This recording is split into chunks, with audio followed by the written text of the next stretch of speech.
What would you do if your entire life was dictated by someone else's shame?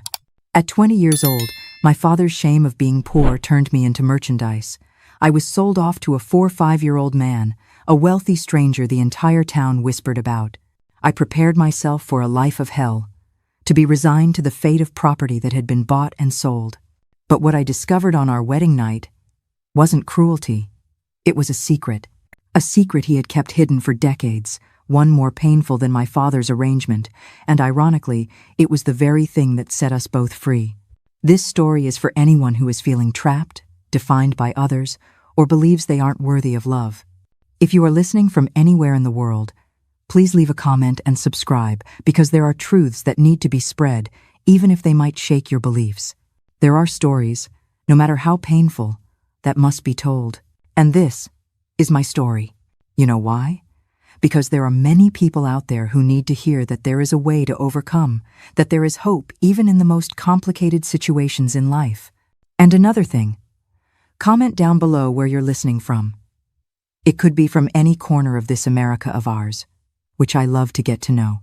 Tell me too, if you've been through a similar situation, or if you know someone who has. We're going to create a support chain here, folks. Every like, every comment, every share could be the little push someone needs to not give up on life. And if you made it this far, it's because God wants you to hear this entire story. So don't be shy, participate. Now, let's get to the story that changed my life forever. It was 1946 when I was born in a small wooden house in Harmony Creek, Tennessee.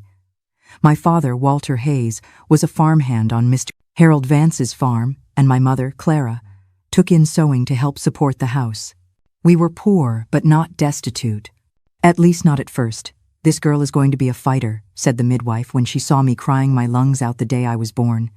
"She has fire in her eyes, just like her father."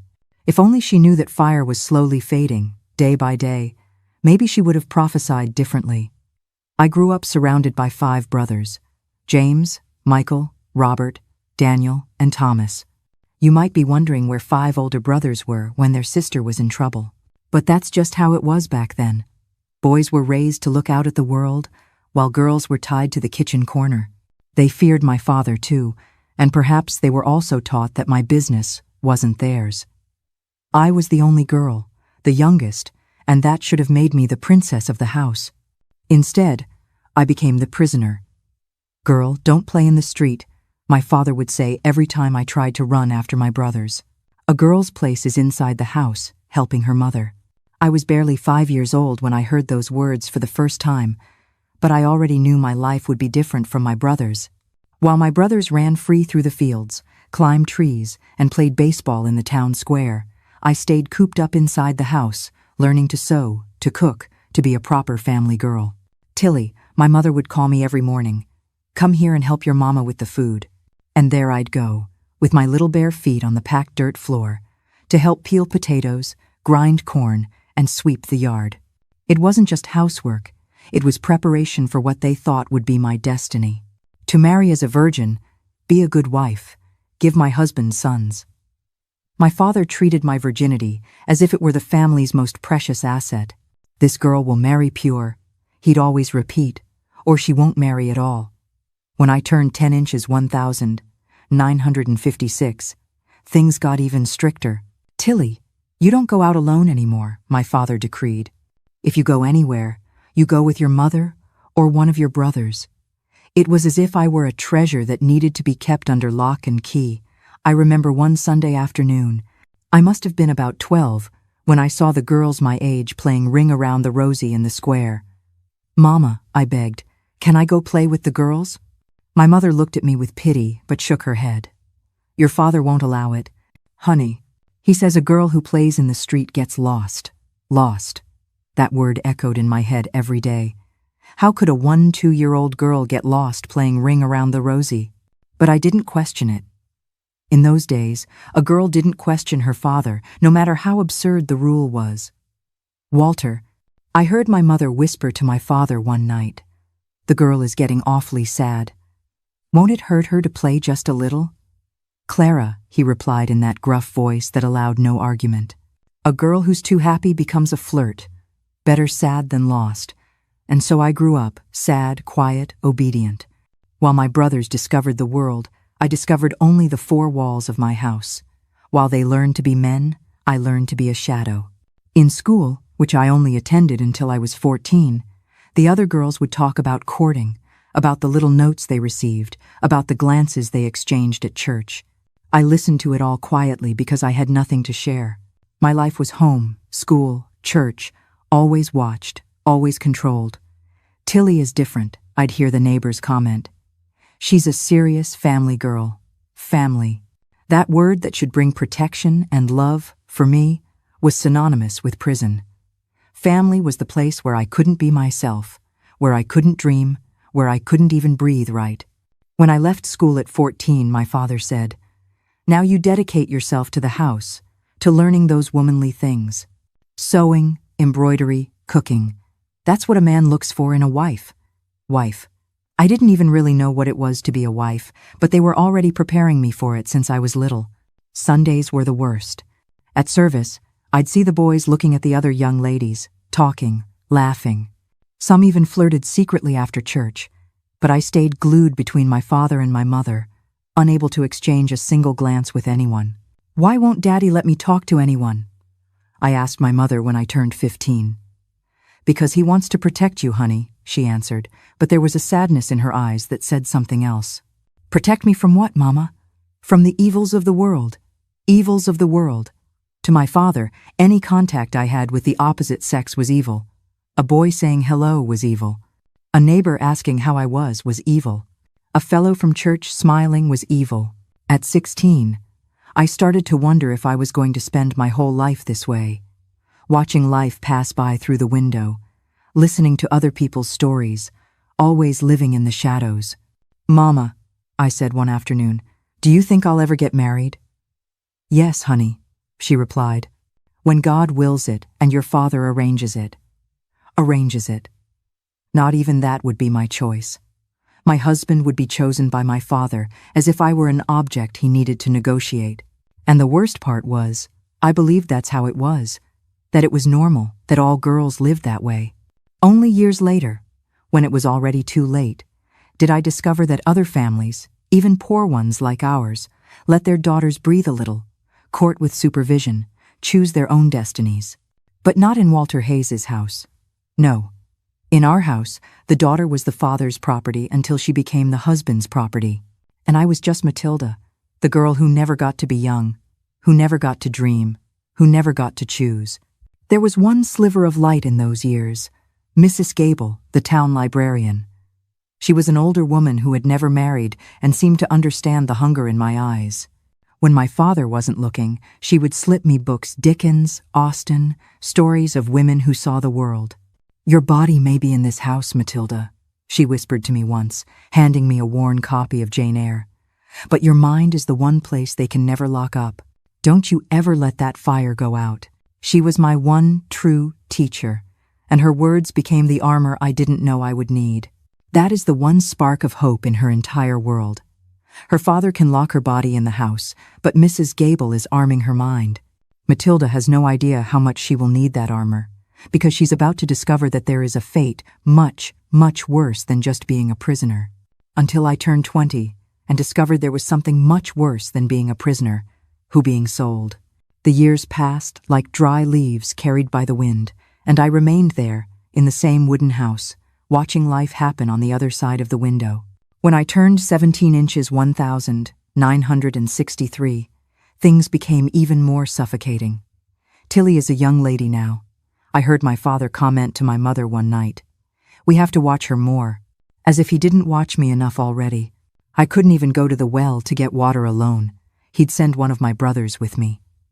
"Daddy," I said one morning, gathering my courage, "all the girls my age are already courting.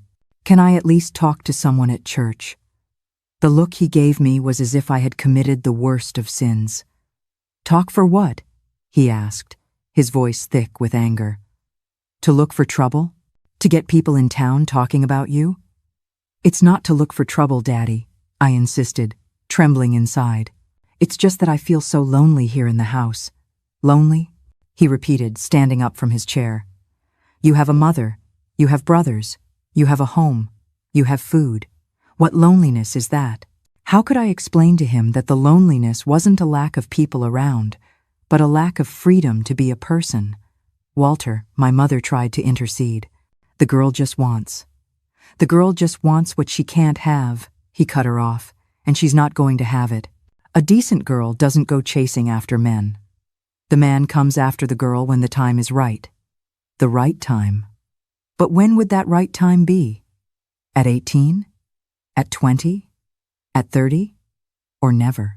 I began to suspect that my father wanted to keep me a virgin and single forever, like some altar saint that couldn't be touched. In town, stories about me ran wild. That Hayes girl is strange. I'd hear some women comment at the market. She's already 17, and I've never seen her talking to a single boy. Must be something wrong with the girl, another would reply. Either that or her father is way too strict. If only they knew how much. My father treated my virginity as if it were the family's most precious asset. This girl will marry pure, he'd always repeat, or she won't marry at all.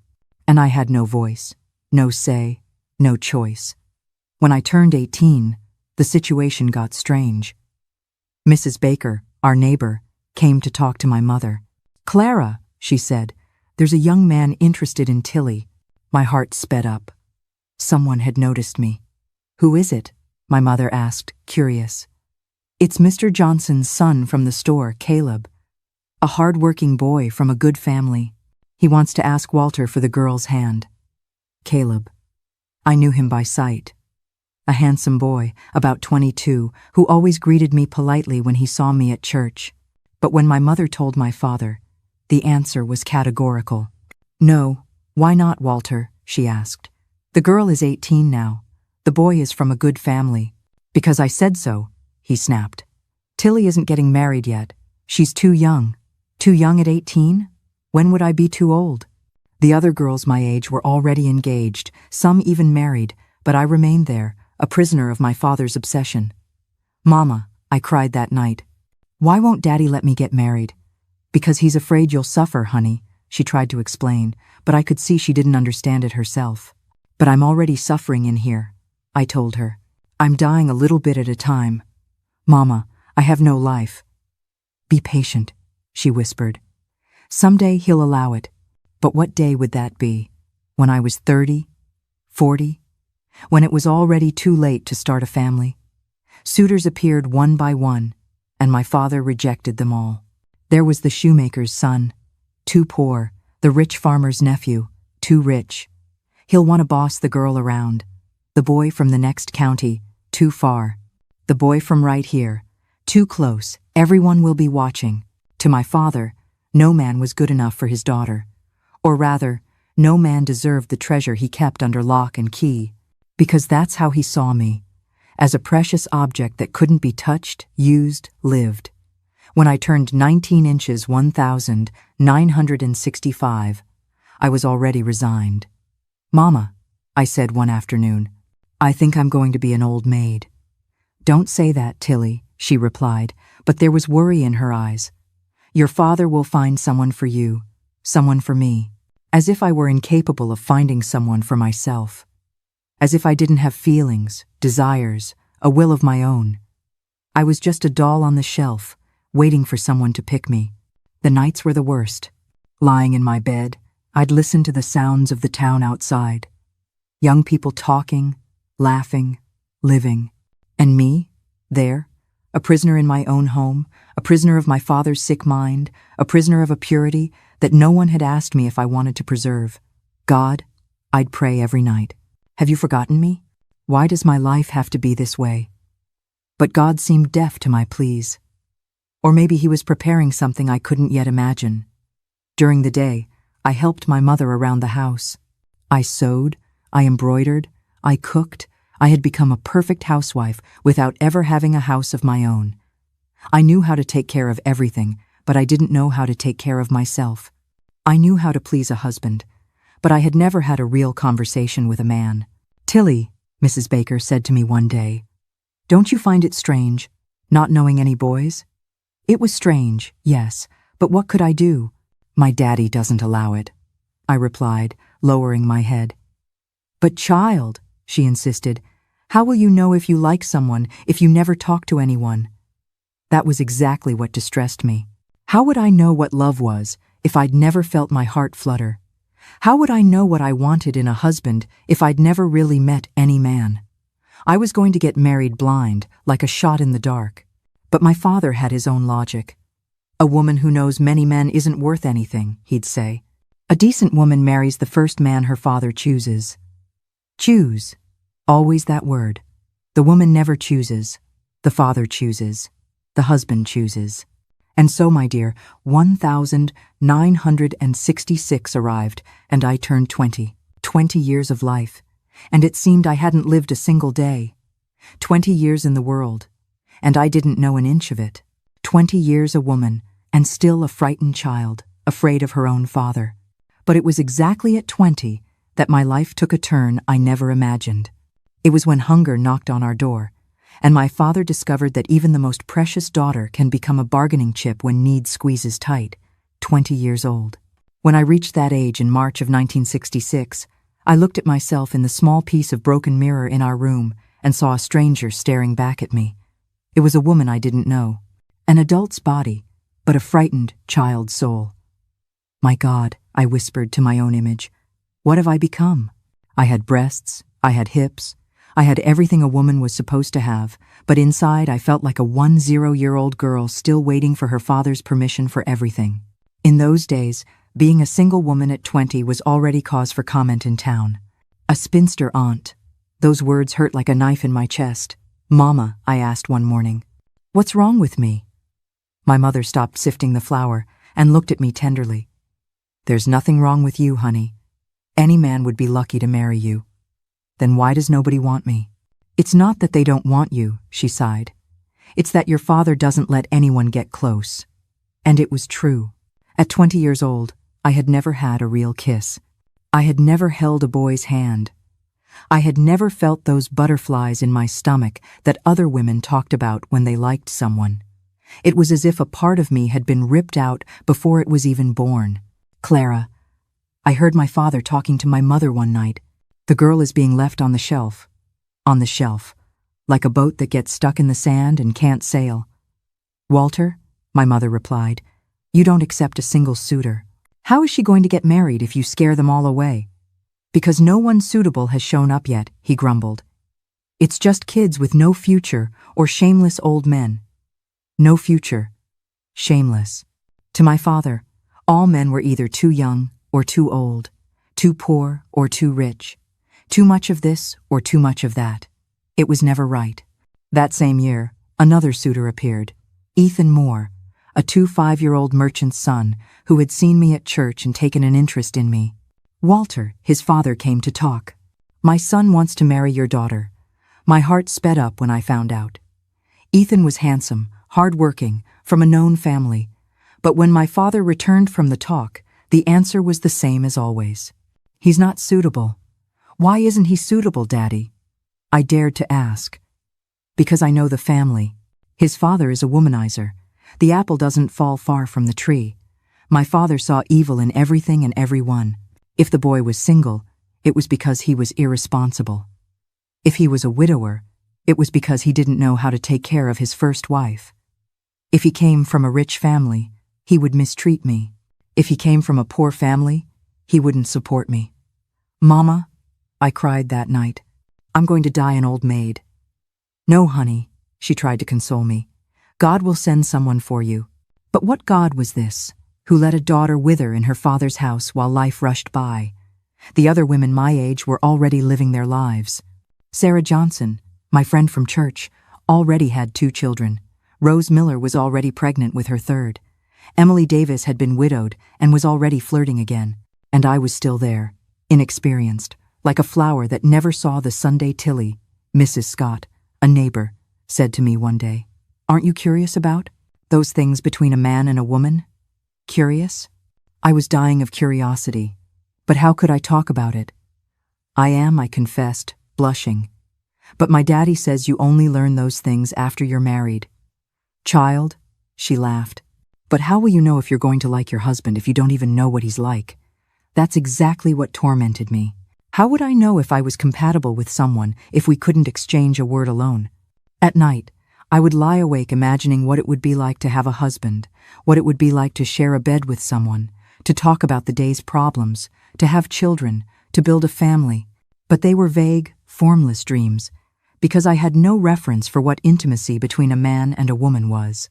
"Mama," I asked one day, gathering all my courage, "what is it like the things between a husband and wife?" My mother turned red as a tomato. "Tilly," she said, scandalized, "you'll learn those things when you get married. It's not a topic for a single young lady." But all the other single young ladies knew something. They had all had at least one secret beau. They had exchanged a few kisses, felt some emotions. Only I lived in that glass bell jar, protected from everything, even from life itself. At 20, I knew how to embroider, sew, cook, wash, iron, and clean a house. I knew how to take care of children because I helped mind the neighbors' little ones. I knew everything a wife needed to know, except the most important part: how to be a woman. Tilly. Caleb, Mr. Johnson's son from the store, tried to talk to me after service. "Can I speak with you?" My heart nearly jumped out of my chest. It was the first time a boy had tried to talk to me alone. "I can't," I said quickly. "My daddy doesn't allow it." "But just one word," he insisted. "I wanted to ask you if Tilly." My father's voice cut through the air like thunder. "Come here, girl." Caleb walked away quickly, and I followed with my head down, feeling people staring, whispering. "What did that kid want?" my father asked when we got home. "Nothing, Daddy. He was just going to say hello." "Hello, nothing. A man who approaches a woman wants other things. I don't want to see you talking to him again." Other things. What were these other things that were so dangerous? Why was my father so afraid to let me find out? Were these other things so bad? Or were they so good that he was afraid I'd like them and want more? "Walter," I heard my mother say one night, "don't you think it's time to find someone for Tilly? The girl is 20 years old now." "When the time is right, I'll find someone," he replied. "But it has to be someone who deserves her, who will take good care of her, take good care of me. As if I were a porcelain vase that could break with any rough movement, as if I had no will of my own, as if I couldn't choose who would make me happy." And so, my dear, I reached the end of 1,966 20 years old.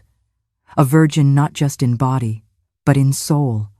A virgin of experiences, of emotions, of life. A woman child who didn't even know what she wanted because she'd never had the chance to find out. But life has its cruel ironies. When we least expect it, it turns upside down. And it was exactly when I had given up on dreaming that need knocked on our door and changed everything. It was in early 1966 that our life turned upside down. The drought hit hard that year, the kind that makes a Southerner understand the true meaning of the word desperation.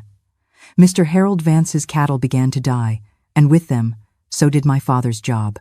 "Walter," said the boss one morning, taking off his hat as a sign of respect, "you're a good hand, but I have no way to pay anyone anymore.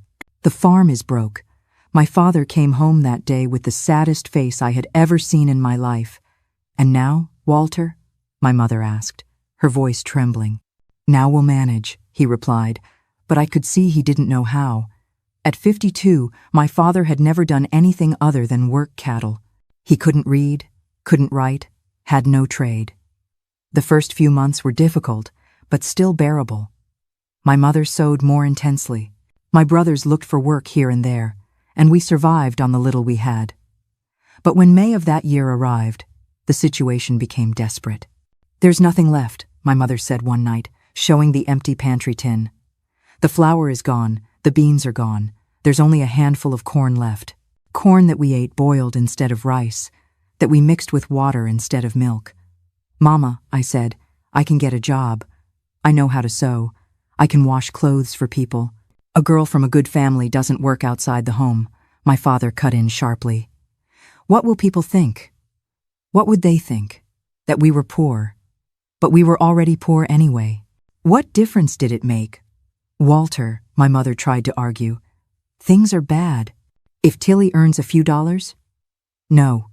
He slammed his fist on the table. My daughter is not going to become a servant for others. As long as I have strength in my arms, I'll provide for my family. But what strength was that if there was no work? What provision was that if there was no food? My father was letting his pride speak louder than our need, and we were all paying the price. A week later, the situation became critical. We went 2 days eating nothing but sugar water. The younger boys, my brothers, cried from hunger. I felt my stomach empty, my head dizzy, my legs weak. "Walter," my mother begged, "let the girl work. It's just until things get better." "Absolutely not," he insisted. "I'll find a way." But what way? Where was he going to get money if he didn't accept help from anyone? It was a Thursday that everything changed. I was in the yard hanging the few rags we still had to wash when I heard voices in the living room. My father was talking to someone, but he was speaking too low for me to understand. "Tilly," he called me after the visitor left. "Come here." I went with a heavy heart because his voice was different, laden with a sadness I had never heard before. "Sit there," he said, pointing to the cane-backed chair. I sat, my hands trembling, without knowing why. "Honey," he began, unable to look me in the eye. An opportunity has come up for you." "What kind of opportunity, Daddy?" "A man wants to marry you." My heart leaped. Finally, after so many rejected suitors, my father had accepted someone. "Who is it, Daddy? Do I know him?" It's Arthur Shaw." Arthur Shaw. I knew that name, but not for good reasons. "Daddy," I said slowly, "Arthur Shaw. Isn't that the older man who lives on the big farm? That's him." I felt a chill down my spine.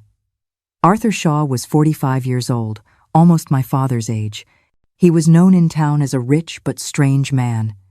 He lived alone on the farm, never married, never went with anyone, as far as people knew. "But Daddy," I stammered, "he's so much older than me. He's old enough to be my father." "Age isn't what matters," my father said, still not looking at me. "What matters is that he's a good man. He has money, he can take care of you, but I don't even know him, Daddy. I've never spoken to that man in my life." "You don't need to know him beforehand. Marriage is like that. You get to know him after. After. Always after. Get married first. Get to know each other after, like each other after, be happy after. And if I don't like him, you'll come to like him.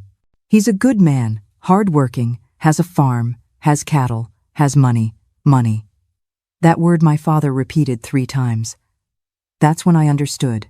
This wasn't about whether I liked him or not. This was about need.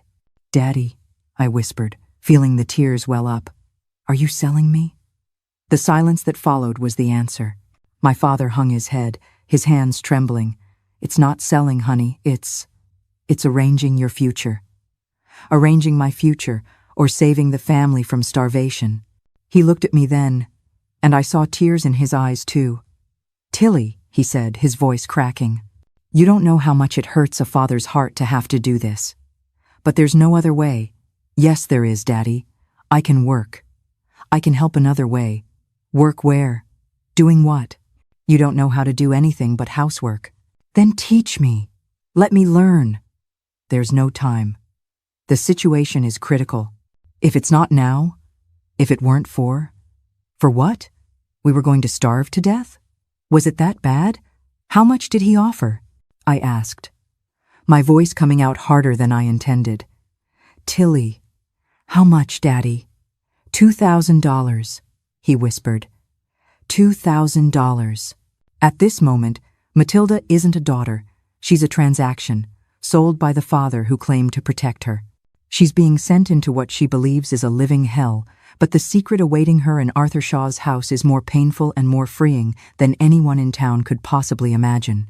Many people now would surely think, "Why didn't you run away? Why didn't you scream?" Oh, my dear, when you've been locked in a cage for 20 years, you forget you even have wings. I was terrified, yes, but I didn't even know that having another choice was possible. That was a lot of money back then, enough money to keep the family for several months. And all he wanted in return was a wife. "And if I refuse?" "You can't refuse," my father said. "I've already given my word." He had already given his word, without asking for mine. He had already committed me, without me knowing. He had already decided my future, without my participation. Does Mama know about this? I asked. Your mother. Your mother agrees it's the best thing for you. A lie. When I looked into her eyes, peeking from the kitchen, I saw she was suffering just as much as I was. When is the wedding? Next Saturday. Next Saturday. Just 9 days from now. So soon? He wants to get it settled quickly. And we need to get it settled quickly, too. That night, I cried until I had no tears left. 20 years waiting for love. 20 years dreaming of a Prince Charming, and I was going to marry out of necessity to a man I didn't even know, who was old enough to be my father. Mama, I sobbed in her lap. I'm scared. I know, honey, she cried with me. I'm scared too, but sometimes life forces us to do things we don't want to. Why does it have to be me? Why can't one of my brothers find a way? Because your brothers are men. A man doesn't get married to solve family problems. A woman does. A woman does. As if it were our destiny to be bargaining chips, solutions to problems we didn't create. That was the moment, my dear, when I felt worse than an object.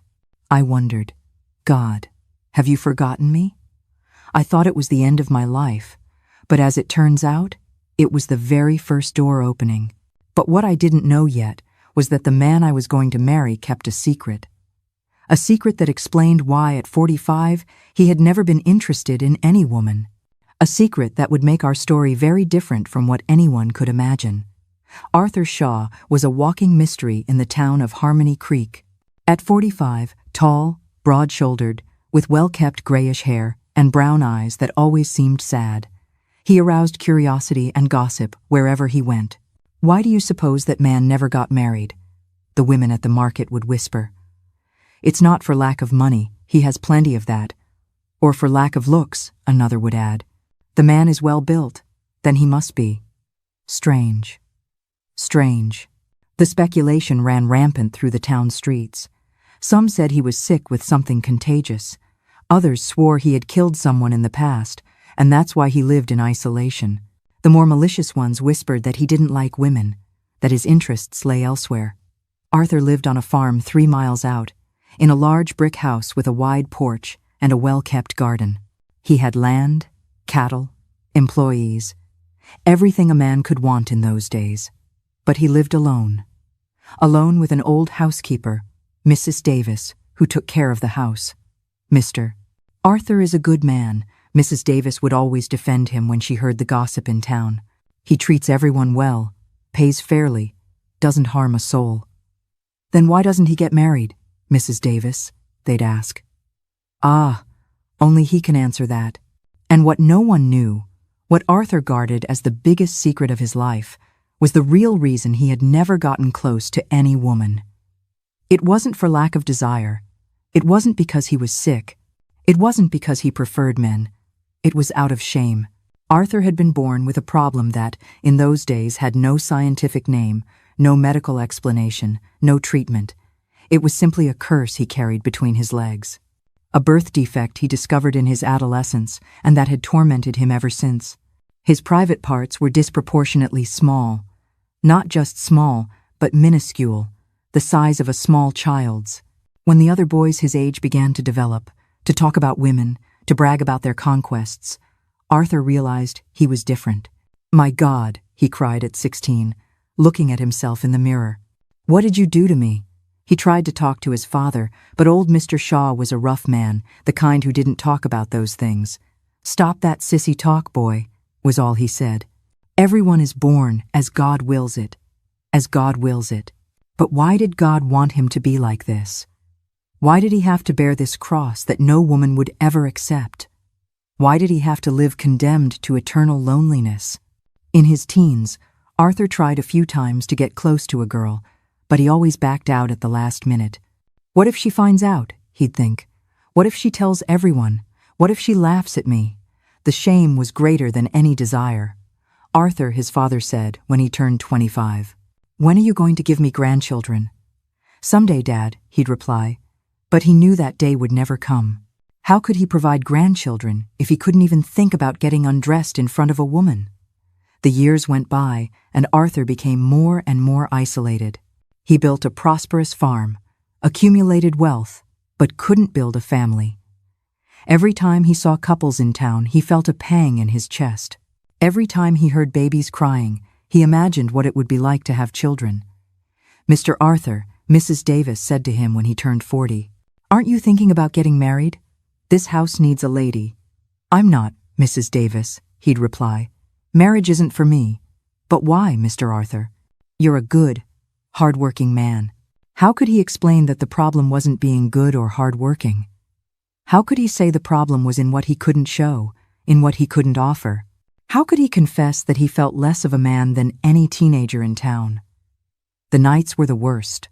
Alone in the large farmhouse bedroom, Arthur would look at himself in the mirror and try to imagine what it would be like if he were normal. If I were like other men, he'd think, I'd have a wife by now, I'd have children, I'd have a real life. It was when he turned 43 that the loneliness began to become unbearable. "Mrs. Davis," he said one morning, "do you think any woman would marry me, even if I'm different?" "Different how, Mr. Arthur?" He couldn't answer. How could he explain without dying of shame? Different. Just different. Everyone's different, Mr. Arthur. The important thing is to have a good heart. A good heart, he had. But would it be enough? It was then he began to think of a solution he had never considered before. What if he found a woman who would marry him out of necessity, not love? A woman who needed financial security more than other things. A woman who might even be relieved not to have to fulfill all her conjugal duties. If I could find a wife like that, he thought, at least I wouldn't die alone. At least I'd have company, someone to talk to, someone to take care of the house.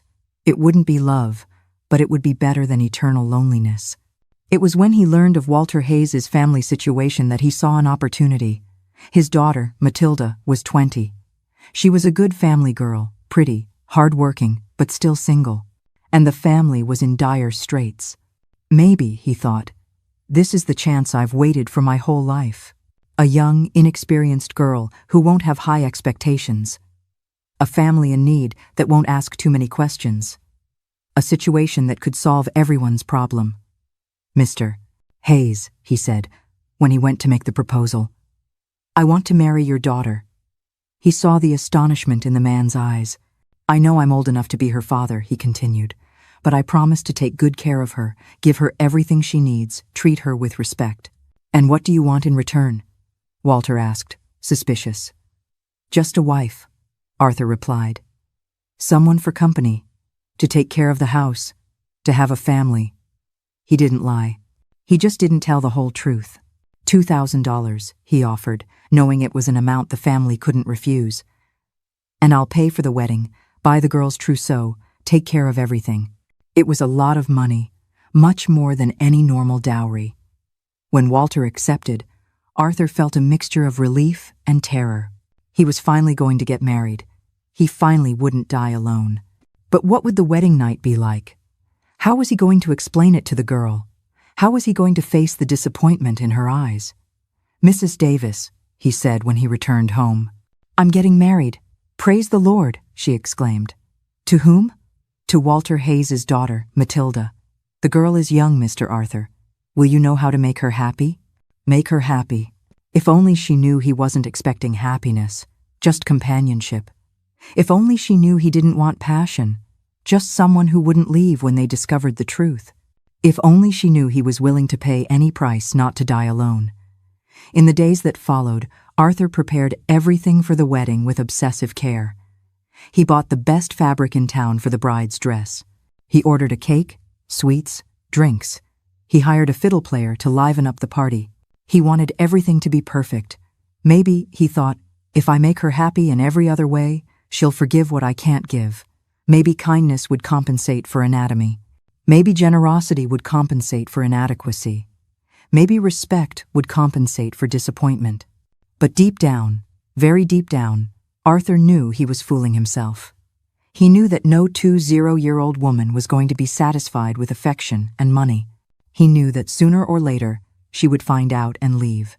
Or worse, she would stay out of obligation, unhappy for the rest of her life. My God, he prayed every night. Help me make this girl happy. Help me be the husband she deserves, even if I can't be the man she expects. And so, my dear, two human beings walked toward a marriage arranged by circumstances.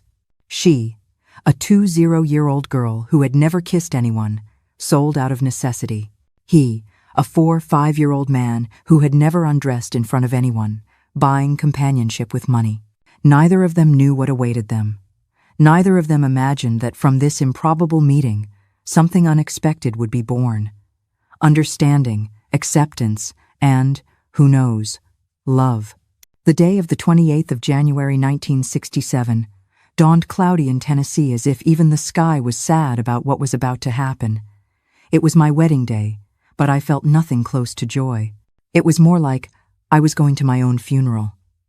Tilly, my mother, called me early. Come have breakfast so we can get you ready. But how could I eat breakfast when my stomach was in knots? How could I pretend things were normal when my entire life was being decided by other people? The dress Arthur had made was beautiful, I can't deny it. White satin with delicate lace, a hand-tatted tulle veil with tiny flowers. You look as pretty as a princess, Mama said with tears in her eyes as she helped me dress. Princess? If I were a real princess, I'd be marrying for love, not necessity. If I were a princess, I'd be happy, radiant, eager to meet my prince. But she's not a princess. She's a sacrifice. As Matilda puts on the beautiful dress Arthur bought, she's preparing for a life of misery. What she can't possibly know is that the man waiting for her isn't a monster. He's just as frightened as she is, and he's hiding a secret that will change everything. Instead, I was there, trembling with fear, not knowing if it was fear of the unknown or fear of discovering things I didn't want to know. Honey, my father said, entering the room when I was almost ready. You look pretty. Pretty and sad, I thought, but I didn't say anything. Tilly, he continued, his voice softer than I'd ever heard it. I know this isn't easy for you. Then why don't you stop all of this? I asked, still hopeful. Because I can't, honey. A man's word is sacred. And besides, he paused, looking at his own hands. There's no other way. There was no other way. That phrase that would haunt me for the rest of my life. How many bad decisions do we make because there's no other way? How many times do we give in to fate because we see no alternative? The Harmony Creek Community Church was full. It seemed the entire town had come to see Walter Hayes's girl marry the most mysterious man in the region. Everyone came out of curiosity, my cousin Teresa whispered. They all want to see how it's going to be. How it was going to be. I wanted to know too. When the organ began to play the wedding march, I felt my legs go weak. Courage, honey, my father said, giving me his arm. God knows what he's doing. God knows what he's doing. But did he really? Was it his plan for me to marry a stranger? Was it his will for me to become merchandise in my own father's hands? I walked down the church aisle like a ghost. People stared, whispered, pointed. Such a pretty girl. What an age difference. Do you think she's happy? She looks a little pale. Must be nervous. Nervous was an understatement. I was terrified. And when I reached the altar and saw Arthur standing there in a dark suit, hair combed with pomade, looking at me with an expression I couldn't decipher, I almost fainted. He was handsome, I couldn't deny it. For a 5-year-old man, he was well preserved. Tall, elegant posture, a serious face, but not unpleasant. If it were just a matter of appearance, I would have nothing to complain about. Matilda Hayes, the preacher, began the ceremony. Do you take Arthur Shaw to be your lawfully wedded husband, to love and to cherish, in joy and in sorrow, in sickness and in health, in poverty and in wealth, till death do you part? Till death do you part. I looked at Arthur and saw that he was nervous too. His hands were trembling slightly, and there was a bead of sweat on his forehead. At least it wasn't just me who was scared. I do, I answered, my voice coming out weak. Arthur Shaw, the preacher continued, do you take Matilda Hayes to be your lawfully wedded wife? And he answered, I do, with a firm, decisive voice, as if he truly wanted this. The rings were exchanged, the kiss was given. My first kiss, ever, there at the altar, in front of everyone. Without love, without desire, just following protocol. His lips were warm, soft, but I didn't feel those butterflies in my stomach that other women talked about. I now pronounce you man and wife. Done. It was done. In 5 minutes, my entire life had changed. I was no longer Matilda Hayes, daughter of Walter. I was Matilda Shaw, wife of Arthur. The reception was at my parents' house, right in the yard, with tables borrowed from neighbors and food that Arthur paid for. The fiddle player played, people danced, everyone seemed happy, except me and the groom. Congratulations, Tilly. People came to congratulate me. May God bless you. May you be very happy. Happy. Everyone wished happiness for a couple that barely knew each other, who had married out of convenience. Arthur stayed by my side the entire party, polite, attentive, introducing me to people as my wife. My wife. 2 words that sounded strange on his lips, as if he didn't believe it himself. I glanced over at my family. My mother was weeping silently into a handkerchief, and my brothers, James, Michael, Robert, Daniel, and Thomas. They were standing near my father, looking down at their boots. Not one of them met my gaze. In that moment, I understood what my father's rule truly meant. It wasn't just that girls were prisoners, it was that his sons were his soldiers. Their loyalty was to him, not to their sister. Their silence was the final lock on my cage. "Matilda," he said to me during the party, "are you all right? You look tired." It was the first time he had spoken to me directly all day. "I'm fine," I lied. How could I be fine on the most terrifying day of my life? "If you want, we can leave early," he offered. Leave? To where? To his house, which was now my house too. To his room, which was now our room. To his bed where... Oh God, I couldn't even think about it. "No need," I replied quickly. "We can stay a little longer." Because the more time at the party, the less time alone with him. The more party, the less intimate talk. The more people around, the less chance of having to face reality. But every party ends, and ours ended when it was past 10 o'clock at night. "Well," said Arthur, "I think it's time. The hour that every bride fears and desires at the same time, except I only feared it." "Tilly," my mother kissed me, crying. "Be happy, honey. And remember, be obedient to your husband. He will take good care of you. Obedient."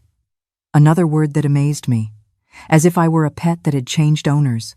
"Take good care of my daughter," my father said to Arthur, shaking his hand. "You can count on it, Mr. Hayes. I'll treat her like a queen." And that was the last time I truly felt like his daughter. Many people ask if I forgave my father. Forgiveness is a long journey, my dear. The love was still there, but that day he sold me. It built an invisible wall. We never truly went back to how things were. A prisoner queen, I thought, but I said nothing. The old Ford truck that took us to his farm was the most silent journey of my life. Me, sitting next to him, watching the dark road, trying not to think about what would happen when we got home. "Matilda," he said halfway there, "I know this is all strange for you." Strange was an understatement, but I want you to know that I'm going to do everything to make you feel comfortable in our home. Our home. As if it were mine, too, when I had never even set foot there. "Thank you," was all I managed to reply. What else could I say? That I was dying of fear? That I wanted to go back to my parents' house? That I didn't want to be anyone's wife? When we arrived at the farm, I was impressed. It really was a large, beautiful house with a garden, a wide porch, all very well kept. "Welcome to your home," Arthur said, giving me his hand to help me down from the truck. Mrs. Matilda, Mrs. Davis, the housekeeper, greeted me at the door. What a joy to have a new lady of the house. Lady of the house, another new word to get used to. At 20, I had become the lady of a house I didn't even know. Mrs. Davis prepared the room, Arthur said, and I felt my heart race. The room. The moment I feared most was arriving. "If you want to take a look around the house first." "No," I replied too quickly. "I'm tired. Better to go to sleep." Sleep. As if that were all that was going to happen in the room. As if it weren't our wedding night. The night I was going to stop being a girl and become a woman. The night all of life's mysteries were going to be revealed. "Well," Arthur said, stopping at the bedroom door. "This is our room now. Our room. A large, comfortable, king-sized bed of dark wood. A mirror. Everything very nice. But all I saw was the bed. That bed where? Matilda," he said, and there was something different in his voice, something that sounded like fear. "I need to talk to you before we go to bed." "Talk about what?" "About how it was going to be. About what he expected of me." "You can speak," I said, my voice trembling. And it was then that Arthur told me the secret he had kept for almost 30 years. The secret that would change everything between us. Arthur stood in the bedroom doorway for what felt like an eternity, his hands trembling, his face pale as if he were about to faint. "Matilda," he said finally, "sit there on the bed. I need to tell you something very important." I sat on the edge of the bed, my heart pounding so hard I was sure he could hear it. "What is it?" I asked, preparing for the worst. Was he sick? Did he have something contagious? Was that why he'd never married? He walked to the window, stood with his back to me, looking at the starry sky. "Matilda," he began, his voice trembling, "you must be wondering why a man my age, never married, never had a girlfriend, always lived alone." It was true. Ever since I found out I was going to marry him, that question hadn't left my mind. "You must have your reasons," I replied, trying to sound calm. "Everyone has their reasons. Yes," he sighed. "I have my reasons, and you need to know them before we are truly husband and wife. Truly husband and wife." I felt a shiver just imagining what that meant. "Matilda." He turned to face me, and I saw tears in his eyes. "I have a problem. A problem that I'm very ashamed of. A problem. What kind of problem could a man have that would shame him so much? I was born different from other men," he continued, wiping his eyes with the back of his hand. "Different how?" I asked, curiosity overcoming my fear. "Matilda, my private parts. They're very small." Small. I didn't quite understand what he meant. In those days, a girl from a good family knew nothing about the male body, about those intimate things. "Small how?" I asked naively. Arthur hung his head, his hands covering his face. "The size of a small child's, even smaller. That's why I never married. Never had a girlfriend. Never been with any woman. She was prepared for cruelty, for pain, or for disgust. But not for this. Not for vulnerability. In one single confession, Arthur has just handed this 20-year-old girl all the power in their relationship. What he offers her next, though, is the one thing she's never been given in her entire life. But is that a serious problem? I asked, still not fully understanding. Yes, Matilda. It's a very serious problem, because a husband has to satisfy his wife. And I can't satisfy a wife. I didn't really know what that meant, but from the sadness in his eyes, it had to be something very important. "And why did you marry me then?" I asked. "Why?" He sighed deeply. "Because I can't stand living alone anymore. Because I wanted to have someone to talk to, someone for company, someone to care for and be cared for by. But I can't offer you what a normal husband offers." "And what does a normal husband offer?" The question slipped out before I could think. Arthur looked at me, surprised. You really don't know?" "I don't know. No one ever explained those things to me." It was then he did something that surprised me. He smiled.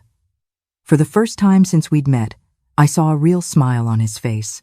"Then maybe," he said slowly, "maybe this isn't the end of the world I imagined." "Why not?" I asked, confused. "Because if you don't know what you're missing, maybe you won't miss it so much." He walked over to the bed, sat down beside me. "Matilda, can I ask you a question?" "Yes. Do you feel desire for men?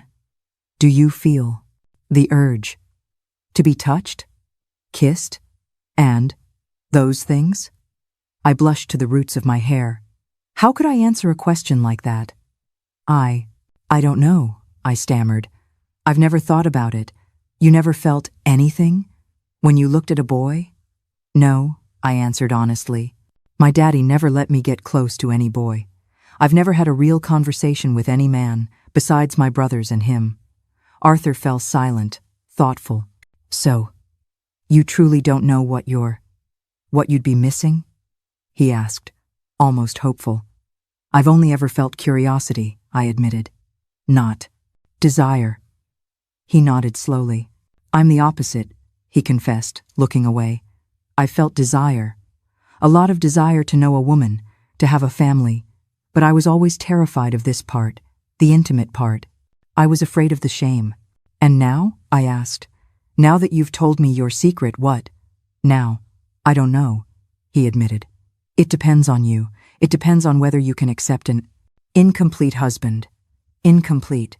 I looked at this 4-5-year-old man, crying in shame in front of me, feeling less of a man because of something he couldn't control. And I felt something I had never felt before. Pity. Not cruel pity, but a tender pity. Arthur, I said, using his name for the first time. You've suffered a lot because of this, haven't you? My whole life, he admitted. I've always felt less of a man than the others. Always been ashamed. Always lived in hiding, and no one ever knew. Just me and God. And now, you. Now me. A 20-year-old girl who knew nothing about life. Now I held the biggest secret of a 4-5-year-old man. Matilda, he asked, his voice full of hope and fear. Can you accept this? Can you stay with me, even knowing that our marriage will be different? Different. I looked at this man who had bought me as a wife, but who now showed himself to be as vulnerable as I was. Different how? I asked. Without physical intimacy, he explained, blushing. Without children. Without those things that other couples have without children. That hurt a little because every woman dreams of being a mother. But at the same time, I felt a strange relief. You mean, you're not going to demand that I? No, he said quickly. I'm not going to demand anything you don't want to give. We can be partners, friends, take care of each other, but only if you want to. Did you hear that? For the first time in her life, Matilda is being given a choice. The man who bought her is the only one who ever asked what she wanted. Her decision right here will set the course for the rest of her life. Let's see what she does with this new, terrifying freedom. Only if I wanted to. For the first time in my life, someone was asking me what I wanted. Not what my father wanted, not what was expected of me, but what I, Matilda, desired. And, if I accept? I asked. How will it be? We'll live like two friends sharing the same house. You'll be the lady of the farm. You'll have everything you need. You'll be treated with respect and affection. And in return? In return? He insisted. In return?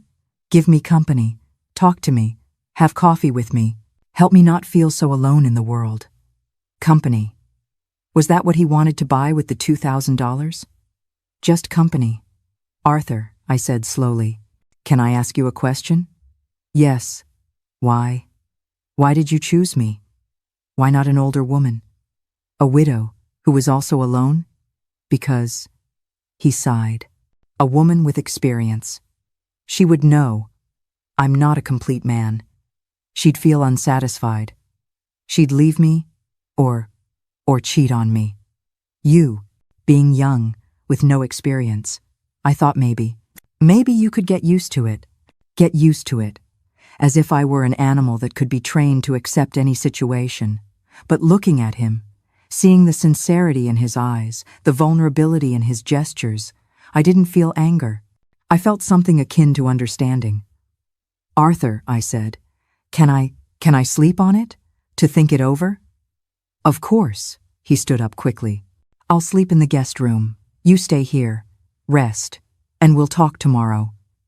As he was leaving, I called him. Arthur? Yes? Thank you. For telling me the truth. It must have been very difficult. He looked at me with a gratitude so deep it almost made me cry. "Thank you," he said, "for not," running out screaming. After he left, I lay down on the king-sized bed, still in my wedding dress. I did not think. I did not feel. I had expected cruelty, or pain, or disgust. I had not prepared for nothing. The relief I thought I would feel wasn't there. The fear wasn't gone. It had just frozen. I had been my father's prisoner, and now I was Arthur's. It was just a different kind of cage, a larger, quieter one. I was 20 years old, a wife, and completely, terrifyingly numb. I stared at the ceiling until the sun came up, feeling not like a woman, but like a ghost in a new house. Can you understand that feeling? That numbness? I had prepared myself for a monster, but instead, I got a broken man, just as frightened as I was. And right there, in that terrifying night, I felt nothing, just quiet, cold numbness. The next morning, I woke up to the sound of him leaving the guest room. I stayed in our room. I stayed there for 3 days, only coming out when he was gone. Mrs. Davis would leave me meals, her eyes full of pity, but she never asked. The first weeks were a silent, agonizing routine. We were 2 ghosts in a large house. We ate at the same table in complete silence. He would read his newspaper. I would stare at my plate. I felt his shame and my own isolation like a thick fog between us. I was not a wife. I was not a prisoner. I was a witness. During the days, I explored the house. And then I found it, his library. It was the only room that felt alive. I remembered Mrs. Gable's words. "Your mind is the one place they can never lock up." I began to read. I read for weeks. I read to forget I was 20 and married to a secret.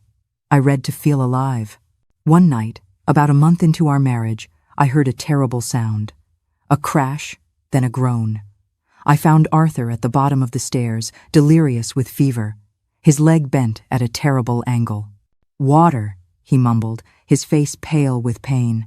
For the first time, my numbness broke. It was replaced by purpose. "Mrs. Davis!" I yelled. "Call the doctor, now!" For the next 2 weeks, I did not leave his side. The doctor set his leg, but the fever was stubborn. I was the one who bathed his forehead, forced broth into his mouth, and changed his sweat-drenched linens. He was helpless, his shame burned away by the fever.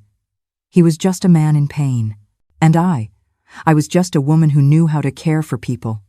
One afternoon, his fever finally broke.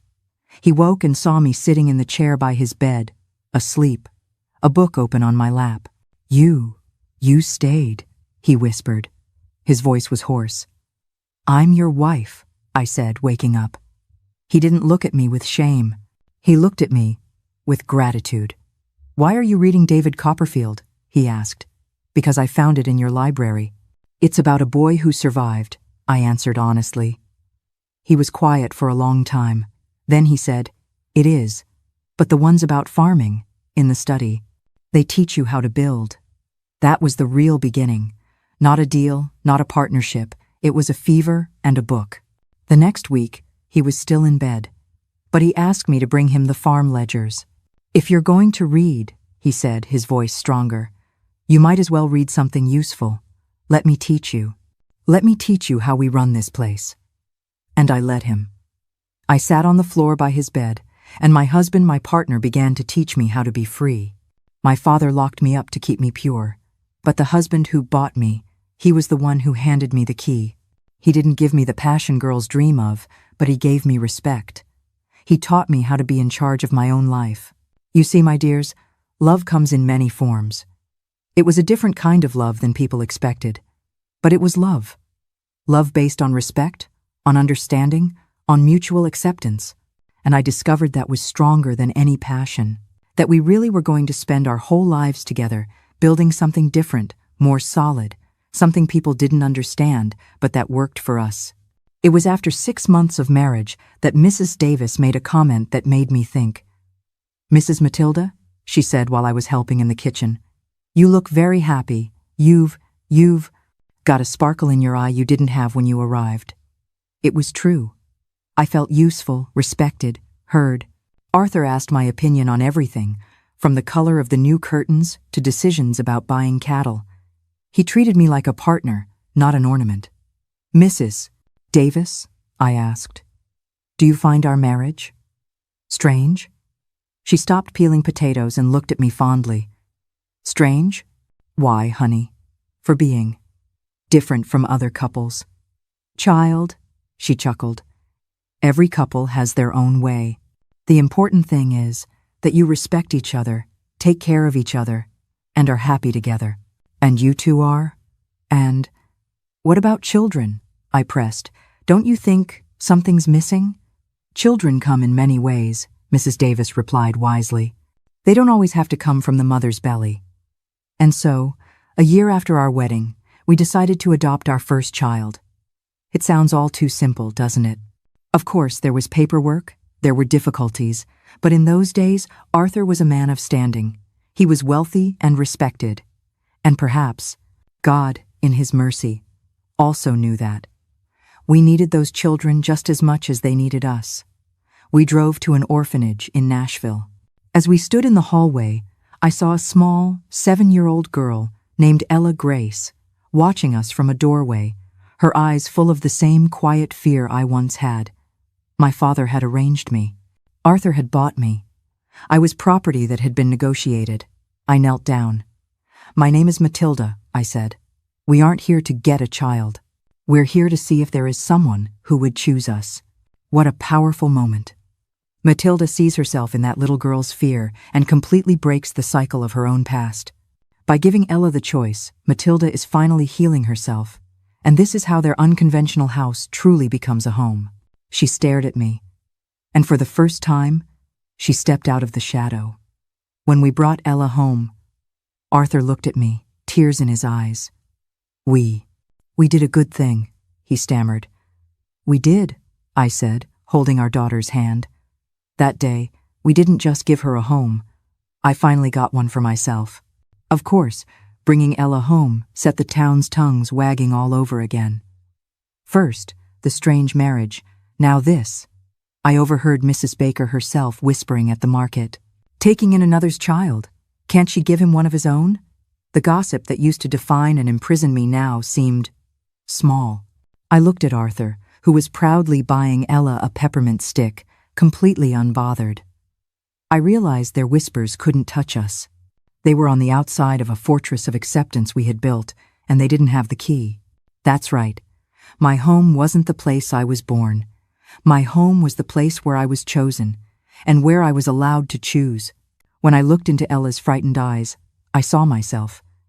And when I took her little hand, I was finally taking hold of my own life. And just like that, we became a real family. "Arthur," I said one night, after putting Ella to bed, "Thank you. Thank you. For what?" "For showing me that love has many forms, that a family can be built in different ways." "No," he replied, "thank you. For showing me that size doesn't matter. Size doesn't matter." That phrase became our motto. Arthur wasn't less of a man because of his physical problem, just as I wasn't less of a woman for not having biological children. 2 years later, we adopted 2 more children. Liam, who was 5, and Mia, just 2. Our house filled with life, with noise, with joy. The children completed us in a way I never thought possible. We were an imperfect family in everyone's eyes, a husband who wasn't whole, a wife who couldn't bear children. But we chose each other, and we chose our children. And a chosen love, my dear, is stronger than any obligation. "Daddy," Liam asked one day, "why do you and Mama sleep in the same bed but don't make noise at night like my friends' parents?" Arthur turned red, but he answered honestly, "Because every couple has their own way of showing love, son." I put my hand on his. "And we love each other very much," I added, and I realized just how true it was. "Oh, okay then," Liam said, satisfied. In a different way, but deeply. "Oh, okay then," Liam said, satisfied. To the children, it was that simple. But our partnership, built on ledgers and respect, still had its ghosts. There were nights, years into our marriage, when I would wake to find Arthur's side of the bed empty. I would find him on the porch, just staring into the dark. I didn't have to ask. I knew he was thinking about the man he wasn't. I'd just bring him a blanket and sit with him. "You taught me how to run a farm, Arthur," I told him once on such a night. "You taught me how to be free. That's more real than anything else." He squeezed my hand, and we sat in a silence that was more comforting than any words. Over the years, our farm prospered. Arthur taught me everything about the business, and I discovered I had a knack for management. "You have a better head for numbers than I do," he'd admit. "I'm proud of my wife." My wife. The words that sounded forced at first now came out naturally, affectionately. We truly were husband and wife, just in our own unique way. "Matilda," he said one night when we were celebrating 10 years of marriage, "do you regret anything?" "Not a thing," I answered without hesitation. "And you?" "Only one thing." My heart tightened. "What's that?" "Not meeting you sooner. I wasted 45 years of my life in fear and shame. But if you had met me sooner, I would have been a child. I wouldn't have had the maturity to understand, to accept, to build this us that we have." "That's true," he smiled. "Maybe everything happened at just the right time." "And my father, Walter? We saw him at church, at town gatherings. He was polite, as was I. He saw my children, my beautiful home. He once visited, looked around the porch Arthur and I had added, and said, 'See, girl, I told you he'd take good care of you. A father knows best.' He said it with pride, as if he had engineered this happiness, not just the desperate transaction that started it. I just nodded and offered him some tea. I didn't have the words, or perhaps the will, to explain that what he saw wasn't the result of his arrangement. It was the result of a fever, a library, and a secret shared in shame. The $2,000 had bought my body, but it had not bought this life. This life we had built from the ashes of his pride. At the right time, God did know what he was doing when he brought two defective people together. Me, sold like merchandise, him ashamed of his own body, and he showed us that imperfection can create perfection. Our children grew up knowing the truth about our unconventional family. "You're different from other parents," Ella said when she turned 15. "But you're the best parents in the world." "Why the best?" I asked. "Because you chose each other, and you chose us, and chosen love is stronger than obligated love." "Our wise Ella. The chosen love truly was stronger." "Arthur," I said in one of our nightly talks on the porch, a tradition we kept all the years of our marriage, "do you think the town ever understood our marriage?" "Some did," he replied. "Others, to this day, think we're strange." "And does that bother you?" "Not anymore. I learned that other people's opinions don't define who we are. We're happy. We have a beautiful family, a prosperous life. What else matters?" It was true. What else mattered? We had built something solid, lasting, based on mutual respect and true love.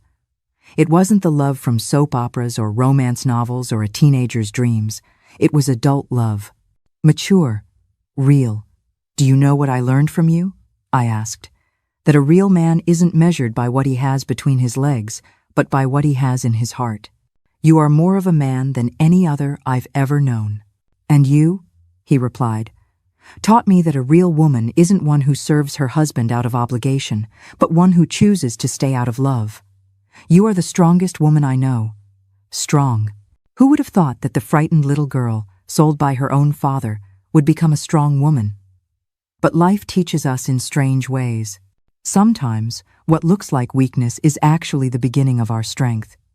When we celebrated 20 years of marriage, we had a party. Not a big one like the first day, but an intimate one, with only the people who truly mattered to us. "A toast," Arthur said, raising his glass. "To a marriage that no one bet would work. And it worked more than just well," I completed. "It worked perfectly, in our own way, in our own way." That was the key to everything. We didn't try to be like other couples. We created our own model of happiness. And so, my dear, I learned the greatest lesson of my life. Size doesn't matter, not the size of one's body, nor the size of one's dreams, nor the size of one's prejudices. What matters is the size of the heart, the size of the character, the size of the love. Arthur may not have been the husband a 20-year-old girl would dream of, but he was the partner that the woman I became needed. And I may not have been the ardent wife a 4 or 5-year-old man would desire, but I was the partner his lonely soul needed. Today, at 77, sitting here on the porch of the same farm where I arrived as a frightened bride 57 years ago, I look back and see a life that was worth living. Arthur passed away 10 years ago, in 2013, at the age of 91, sleeping peacefully in our bed, holding my hand. Matilda were his last words. "Thank you for making my life worthwhile." "Thank you," I replied, "for teaching me what true love is." And he smiled, that shy smile I had learned to love, and closed his eyes forever. Our 3 adopted children grew into wonderful adults. Ella Grace became a teacher, married a good man, and gave me 5 grandchildren. "Mama," she always says, "I learned from you that love doesn't have fixed rules. That's why I chose my husband well." Liam became a veterinarian, following in his father's footsteps, caring for animals, and he also brought me 3 beautiful grandchildren. "Dad taught me," he tells his children, "that a man's strength isn't in his body, it's in his character." And Mia, my youngest, became a nurse and dedicates her life to caring for others.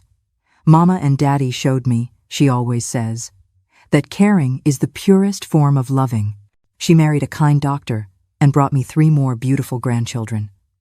The 11 grandchildren I have know our whole story. They know that Grandpa Arthur was different, that their grandparents' marriage wasn't like the others, but that it was full of true love. "Grandma," my 5-year-old granddaughter asked me last week, Did you never miss, passion?"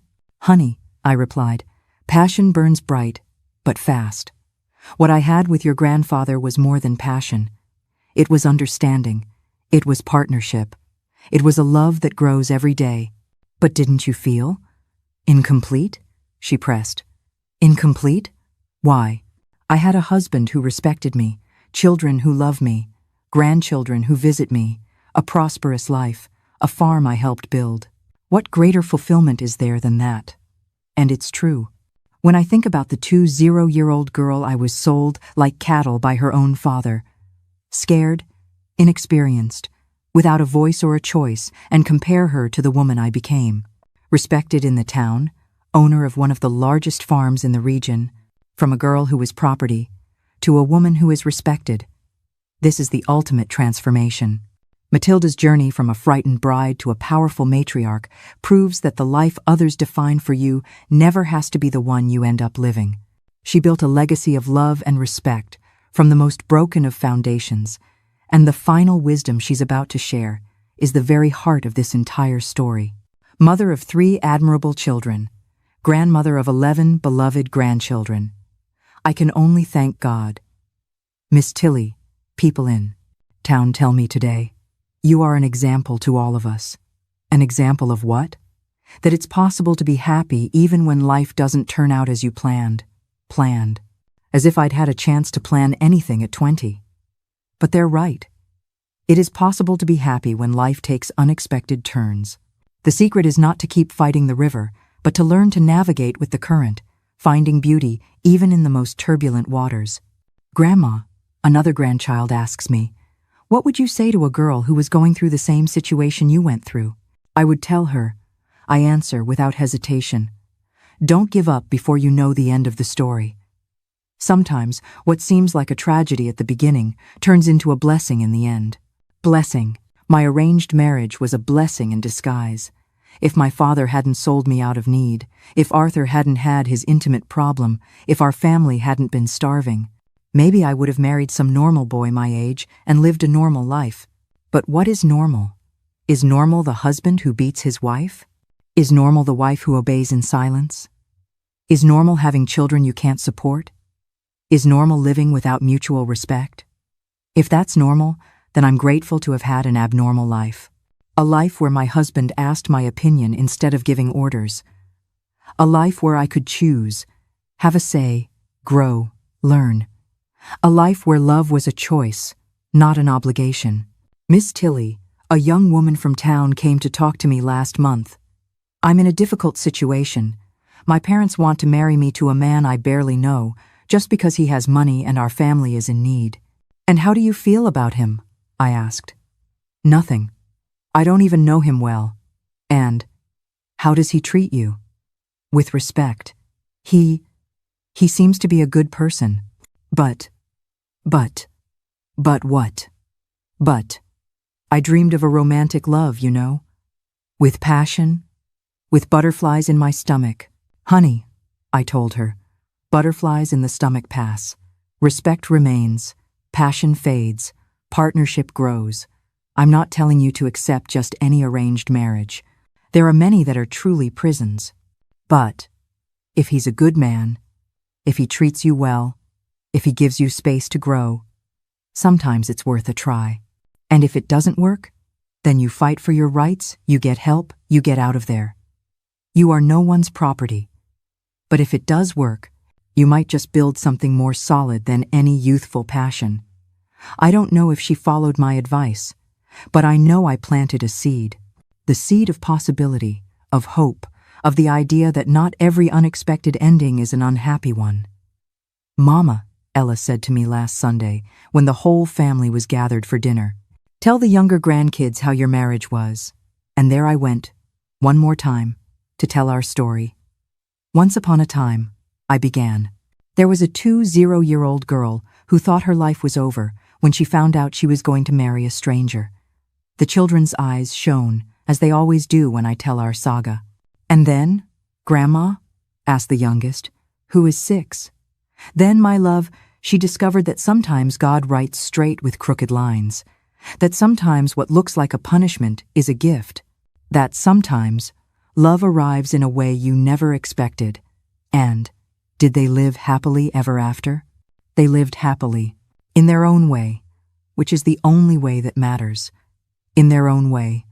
That is the great lesson I want to leave for anyone listening. There is no set recipe for happiness. There is no right or wrong model of love. There is no standard size for fulfillment. There is respect. There is partnership. There is the courage to accept what is different, to build bridges where others see abysses, to find light where others only see darkness. One of my granddaughters asks me, if you could go back in time, would you change anything? I would, yes, I answer. I would change the unnecessary suffering I went through, because of shame, because of fear of others' judgment. I would start earlier to accept that our happiness was different, but it was real. Just that? Just that. Because the rest of it, the arranged marriage, the husband with the intimate problem, the adoption of the children, the life on the farm, all of it brought me here. And here is a good place to be. Today, at 77 years old, a widow for 10 years, surrounded by children and grandchildren who love me, on a prosperous farm I helped build, in a town that respects me, with memories of a marriage that lasted 46 years of true partnership. Thank you, Arthur. I whisper every night before sleeping, for teaching me that size doesn't matter, that what's important isn't what you have, but what you are, that true love doesn't need fireworks. It just needs to be sincere, constant, and chosen, every single day. When I was 20, I had no choices. My father chose, Arthur chose. But in that bedroom on our wedding night, when he handed me his raw, unvarnished truth for the first time in my life, I truly got to choose. I chose to stay. Arthur chose honesty. And we chose to build a family from 2 lives the world considered imperfect. Now, at 77, as I watch my grandchildren run around this very farm, I realize the greatest lesson. People are always searching for the flame of love, but they forget that the thing that keeps a house warm through the long winter isn't the blazing fire, but the steady, simmering warmth of understanding and acceptance. Our marriage began as a financial transaction, but it ended as a testament.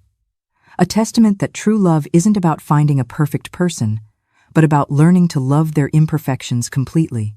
My story is just one of millions of stories of hope that need to be heard. If my journey from a sold bride to a free woman has touched your heart, please subscribe to the channel, because every week we will discover more ways that life, through its most winding and unexpected paths, always finds the light.